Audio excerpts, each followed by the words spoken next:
All right, good morning. It's Wednesday, November 5th. Happy day after Election Day to all you Islamists, communists, and socialists celebrating. Today, the multi-front war in the Middle East is now 761 days old. I'm your host, Jonathan Schanzer. Welcome back yet again to the FDD Morning Brief. I don't know how to say it, so I guess I just need to say it. The Middle East has grown decidedly more precarious, more dangerous since the Trump ceasefire. I'm not saying that I don't welcome the quiet or the return of the hostages, both dead and slain, but I am watching Hezbollah, Syria, Iraq, Iran, and they all seem to be preparing for another round of fighting with Israel. And meanwhile, the influence of Turkey grows stronger throughout the region. In some cases, Turkish assets are right on Israel's borders. I don't know how all of this ends, but I am bracing for another round. I could be wrong. I hope I am. But if half of what I'm hearing is correct, the next round of fighting could be rougher than the last. Today's guest is FDD research analyst Mariam Wahba. Born in Egypt, Mariam keeps tabs on her country of origin just as much as yours truly keeps tabs on the Middle East headlines. Today, we're going to be discussing the Muslim Brotherhood, which, of course, began in Egypt. But we're also going to be talking about Christian persecution in the Middle East. Both issues are front and center right now for the Trump administration, including some possible initiatives that may be launched as soon as this week. Stay tuned for my conversation with Mariam coming your way in just a few minutes. The body of Itai Chen, an American Israeli who was killed fighting Hamas on October 7th, 2023, was finally returned to Israel yesterday. His family will soon lay him to rest. 7 slain hostages are still held by Hamas in Gaza. Israel is demanding the return of every last one of them. Still, the return of Itai Chen's remains was an important milestone in the war and marks the return of the last American hostage from Hamas captivity. You wouldn't know it from the total lack of media coverage, but there were 12 American nationals taken by Hamas on October 7th. Admittedly, if you've been watching the way the major outlets have covered this war, the weak sauce coverage should not be surprising at all. But the lack of American public interest has surprised me. 12 American hostages held by a terrorist group would typically garner more fury historically. Crickets here, though. A lot of people talk about selective outrage these days. I get that, but I'm talking about widespread indifference. Americans simply forgot about the hostage after a few weeks of the war. The news cycle shifted from the hostages to Gaza to Russia to Trump to Gaza to Russia to Iran to Trump to Charlie Kirk to Gaza and now Mamdani. The Israelis, meanwhile, never took their eye off the ball. Bringing the hostages home remained a top priority. Why did Americans stop caring? Was it attention span? Was it because the hostages were Israeli or because they were Jewish? I honestly don't know, but I'm asking for a friend. Now for your headlines. Headline 1, Oman's foreign minister called on countries in the Gulf to engage with, wait for it, Iran. Speaking to the Gulf Cooperation Council, Oman's top diplomat lamented Iran's isolation and said it's past time to include Tehran in a new regional security framework that would bring Iran, Iraq, India, Pakistan, and Yemen together with the Arab Gulf countries. I can only imagine what my ancestors would call this. The League of Fakakta Nations? I mean, seriously, Muscat continues to disappoint. You know how I continue to hammer Qatar and Turkey for supporting Hamas? Well, the same goes for Oman and its support for Iran and the Houthis. I'm talking here about how Oman hosts the Houthis' foreign headquarters and serves as a conduit for Houthi fundraising. That makes Oman a state sponsor of terrorism, according to the letter of the law here in the United States. Oh, and that Houthi headquarters sees a ton of foot traffic from Iran's IRGC. But don't worry, Oman is our friend, right? Got it? Not. Headline 2, the U.S. sent a draft resolution to the UN Security Council calling for the implementation of an International Stabilization Force, or ISF, which would operate in Gaza, theoretically, until 2027. The Trump administration wants troops in Gaza by January. The ISF would be responsible for demilitarizing Gaza by destroying terrorist infrastructure and disarming non-state groups like Hamas and Palestinian Islamic Jihad. It would also train Palestinian police officers and support humanitarian operations. It also might build a unicorn farm. The ISF would be expected to work with Egypt and Israel, and the Israelis seem to be on board with the proposal, but Arab countries are reportedly balking at the whole disarmament thing, and they want a normal UN peacekeeping force deployed to Gaza instead. A friendly reminder here that precisely 0 UN peacekeeping forces have been able to keep peace in the Middle East in recent decades. Maybe one exception could be the MFO, the multinational forces. That's the one that's in Egypt. The UN resolution could be up for a vote as early as next week. So stay tuned to see how things shake out. But man, this thing does not seem serious to me. Headline 3, Lebanon is, how do I put this gently? It's an exhibition of excrement. You get what I'm saying? Yes?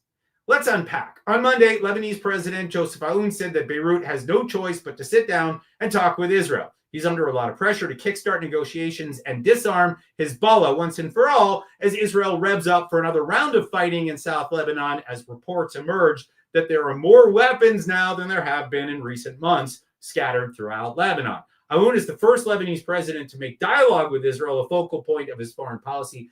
3 cheers for that. But let's not mince words here. Lebanon is not suddenly ready to make friends with Israel. As Aoun said, and I quote, negotiation is never with a friend or an ally, but with an enemy. An enemy. This enemy has been destroying Hezbollah for the benefit of the Lebanese government as well as for Israel. Which brings me to Lebanese Speaker of Parliament, Nabi Berri. Yesterday, Berri accused Israel of preventing Lebanese troops from fully deploying by continuing to occupy those 5 small strategic posts scattered across the Lebanon-Israel frontier. But wait, there's more. The Israelis maintain that Hezbollah continues to violate the ceasefire in Lebanon, and they do because they're smuggling weapons into Lebanon through Syria. Most of that is coming from Iran, but from what I hear, some of those weapons appear to be coming from, wait for it, Turkey. Berri denies all of it. He says Hezbollah is, quote, fully committed, end quote, to the ceasefire. That's a lot of bull fertilizer. And those claims about the weapons, Berri says those are false. That's a lot of bull fertilizer too. All right, now it's time for that conversation with FDD's own Mariam Wahba. She's a rock star, a rising star. So let's get ready to rumble. Welcome to the Morning Brief, Mariam Wahba. Good to be with you today, John. Good to have you. All right, we're going to talk about the Muslim Brotherhood. So before we talk about what's happening in 2025, let's talk about what happened in 1928 and in the decades that followed. Give us a little sense of what the Brotherhood has been up to over this century. Absolutely. That's a great place to start. So the Muslim Brotherhood is a global Islamist movement, transnational movement that has its roots in Egypt. And it was created by this guy called Hassan al-Banna, who was a school teacher. And Hassan al-Banna, I think to really understand the Brotherhood, you have to understand who this person was at a human level. He grew up in the shadows of the fall of the Ottoman Empire, and at a time when the British really had a huge footprint in Egypt. He was based in Ismailia, where the Suez Canal Company was. So he really had a front row seat to British imperialism, to use his words, and its effects on the Egyptian culture and milieu. And at one point or another, around 1928, he had this epiphany that he thought the Arab countries, or Egypt in particular, needed to go back to Islam, needed to inject Islam into every aspect of social and political life. And he started to give speeches at coffee shops, which is a big part of Egyptian culture, and he started to write and distribute tracts all over Ismailia and the broader Egypt. And soon on, this idea of Islamicizing society really began to catch on, and that's the roots of the Muslim Brotherhood. Yeah, I think really succinct, well put. I always hear about that story about how he stood up on a table at a coffee shop, his first epiphany, and he started speaking, and it just snowballed from there. Today, this is the largest or second largest Islamist movement in the Middle East, depending on who's counting. It is an organization that spans the entire globe, Western countries, Arab countries, Muslim countries. But when we talk about the Brotherhood today, why do people say it's so dangerous? I mean, it's just ideas, right? Or is it? The ideas are what make it so dangerous. And I think there's something to look at and learn from how the Brotherhood has expanded in just under a century. We're looking at 1928 to 2025 and a movement that has grown from one, or really a group of 5 people in 1928 to now millions of members, governments, parliaments that are influenced and controlled by this group. And I think to really understand the Muslim Brotherhood's uh, value, but really strategy, is that they're able to adapt to the environment that they exist in. The Brotherhood, at its start in Egypt in 1928, really found its members in social services where the Egyptian state lacked to provide them. So I'm talking schools, tutoring sessions, health facilities, hospitals, and that's how they got their start. That's how they were able to infiltrate society, because if you wanted your kid to go to the tutoring session down the street, you needed to become a member of the Muslim Brotherhood. What I think has happened in the development of the ideology of the Islamist organization is it has really transformed and really leaned into its Islamism, and more importantly, the violent elements of its Islamism. And here I'm talking specifically about Sayyid Qutb, who is also a school teacher. Maybe there's a pattern there. We need to look at school teachers and what they're up to.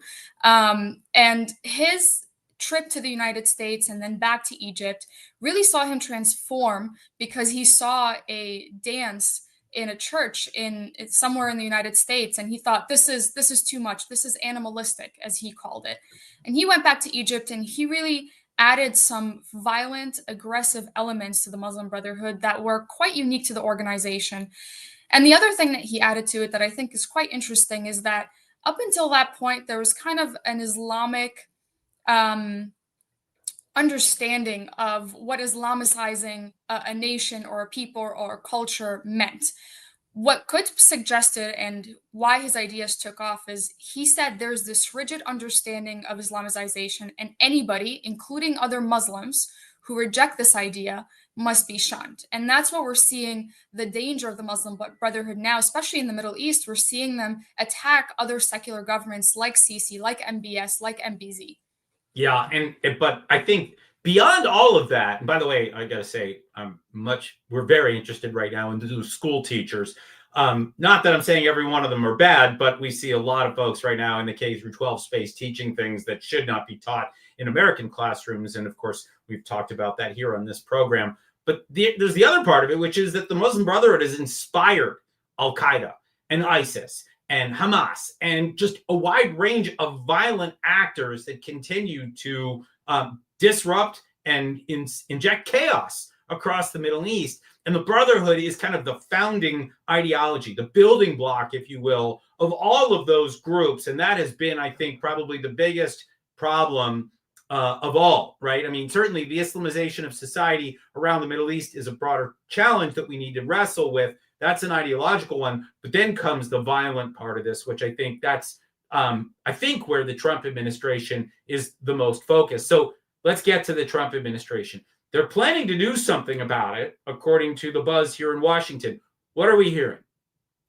Absolutely. So there's been a couple signals from the administration, whether it's Secretary Rubio or NSC member Dr. Seb Gorka, or even Secretary of State, or excuse me, Secretary of War, mentioning that there's something in the works regarding the Muslim Brotherhood. What our FDD colleagues and I have been working on is trying to get a better handle on how a designation of such a group would work. We know that in Trump 1.0, there was a real effort, a momentum behind designating the Brotherhood. But what makes it so hard to designate is there's no center nucleus of those organizations. To your point, there's offshoots, there's organizations, they have political wings, militant wings, and they really, each part of it operates with a certain level of autonomy. And then you have, Muslim Brotherhood members who are not affiliated with the political, the military, all the different sects of the offshoots of the organization. So what we've tried to do is create some sort of strategy in understanding, if you were to designate a group like this, how would you go about it? In our latest memo,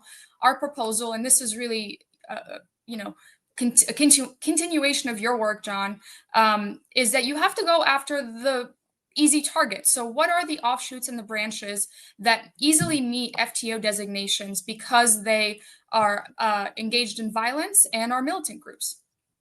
Right. And so, okay, let's talk about some of them.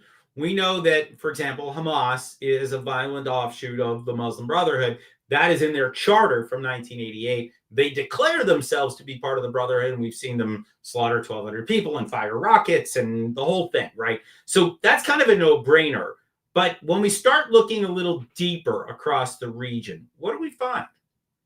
So this is quite interesting because the top three branches that come to mind are obviously the Egyptian branch, the original branch, the Jordanian branch, and the Lebanese branch. Those ones are one of the first few we looked at.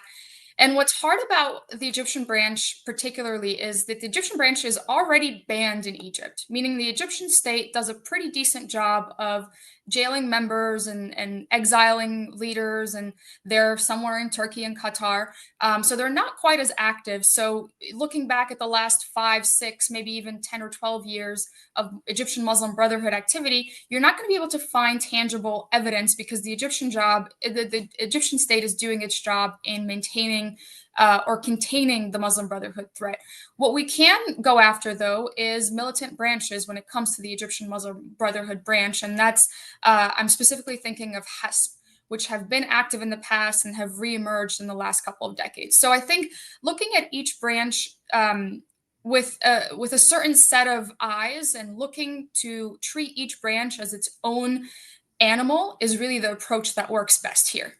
Yeah, and I think a couple things to note here. The Lebanese branch of the Brotherhood, we've heard that they've been firing rockets alongside Hezbollah and Hamas. That would probably lead researchers inside the U.S. government, at Treasury or state or elsewhere, to assess that this is a violent group that would meet criteria. Jordan, we saw the disruption of a major plot last year that would possibly target Israel or the Hashemite kingdom itself, or both. It was disrupted by Jordan, and I think we're probably going to see that one meets criteria. There is the downside, though, when we look at what Egypt does, because Egypt is kind of known for hanging people upside down and beating them up and pulling out their fingernails and all the other lovely things that we hear about in an Egyptian prison. Pro tip, don't get arrested in Egypt. But this does, there's going to be a challenge, I think, in assessing the intelligence that comes from some of these states that are less than democratic, have not exactly the most transparent judiciaries. The other thing that I'll just note here that I think is important for the work that we've done, and that I think folks who listen to the morning brief have been hearing for, 2 years, the major sponsors of the Muslim Brotherhood, this is where it gets interesting: Qatar, Turkey. What happens to those countries as we start to see designations? I don't know, but very interesting. All right. I want to ask you a little bit about the other Trump initiative that we've been hearing about. This is the one about Christian persecution in the Middle East. That's a new thing. I've never seen the U.S. government really focus on this in any concerted way. And we're hearing that there may be something coming down on this. So tell us about that. Yes, so we've seen a particular focus on Nigeria in the last couple of days, maybe even a couple of weeks, and the president tweeted out a CPC designation, a country of particular concern designation on Nigeria after headline has come out about the Christian persecution in Nigeria, and we're seeing that portfolio expand with a focus on Middle East Christians. This has been a priority of this administration, not just this time around, but under Trump 1.0, it was really a portfolio that then Vice President Mike Pence focused on, and he would show up to all the Christian persecution events, against Christian persecution, not in support of. And we're seeing the reemergence of this interest in the Trump administration. And look, I do have some skin in the game here, being Coptic myself, and being from Egypt and having family there. So take what I say here with a grain of salt. But I think this is an important initiative for the Trump administration. We've seen the president be especially interested in being the president of peace, whether it's the 8 or so peace deals that he and his administration has flaunted over the last couple of weeks. If we're going to talk seriously about the future of the Middle East, whether it's Israel and Hamas, or whether it's the stability of Egypt, or whether it's how to better create alliances with our Gulf allies, and distance our so-called allies who are not behaving like allies. We have to address the core of this issue of Christian persecution because there are millions of Christians in the Middle East. We have just 10 or 15 million in Egypt alone. So I think addressing this issue with some nuance, sensitivity, and like a go-get-'em attitude, which it seems like the president has, is going to be changing for the region. Yeah, I think it could be transformative. And I do think that balance of both aggression and nuance, as I think you've just articulately put it, is going to be what's necessary. It also will be a challenge. Before I let you go, just if you can maybe just give us a list of some of the countries that you watch where you see Christian persecution that you think we need to be looking at. Absolutely. I mean, the top two that come to mind immediately is Egypt and Iraq. And anybody who knows this issue knows that persecution in the Middle East looks very different in very different countries. I've been around Middle East Christians my entire life. And when I have conversation with my fellow Copts, we talk about things like churches being burnt and families being kicked out of their hometowns, or girls and women being kidnapped. Whereas in Jordan, they really don't have those issues. There might be some tribal issues that they deal with, but it's way less sectarian.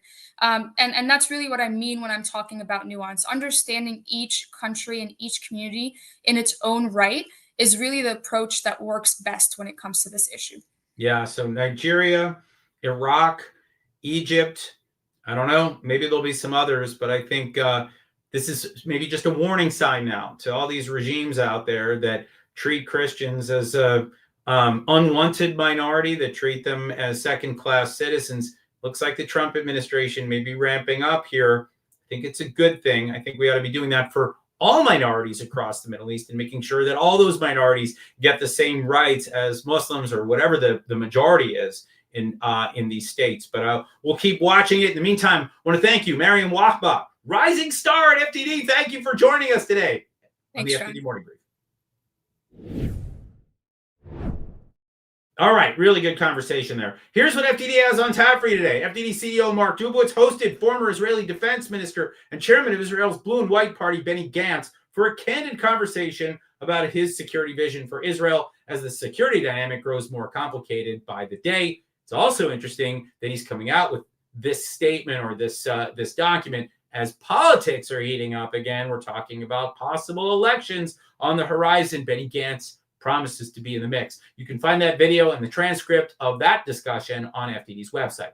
Meanwhile, in the Cypher Brief, FDD's Jack Burnham and Sophie McDowell warn that the U.S. is losing its grip on outer space. Yeah, apparently we're cutting funds as China is upping its spending on satellites and space weapons. All that space stuff keeps your GPS running, your Wi-Fi connected, your military assets on target. Jack and Sophie argue that Washington needs to speed up tech approvals, kick out Chinese spies, and keep NASA sufficiently funded before it's too late. Finally, my colleague, FDD colleague Hussein Abdul Hussein, published a new piece in This is Beirut about Lebanese President Joseph Aoun's recent call for dialogue with Israel. We talked about that a few minutes ago. Hussein commends Aoun for his position, but warns that Hezbollah will likely use these negotiations as cover to rearm for a new round of fighting with Israel. We know that's coming. We know that rearmament is already underway. So like I said, the winds of war are blowing again. We're going to have to do something about it.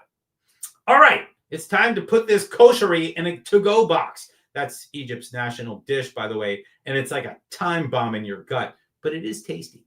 All right, enough about that. This is the part of the show where I remind you that if you're looking for more FDD content, please visit our website, fdd.org, or take a look through our social media accounts. And I will remind you that the end of the year is fast approaching. So please make your generous tax-deductible donation at fdd.org/invest. Yes, we take credit cards, we accept stock, and I personally accept Philadelphia Eagles tickets. Just saying. Tune in Friday for another episode of your favorite morning show. Until then, I'm Jonathan Schanzer signing off for FDD.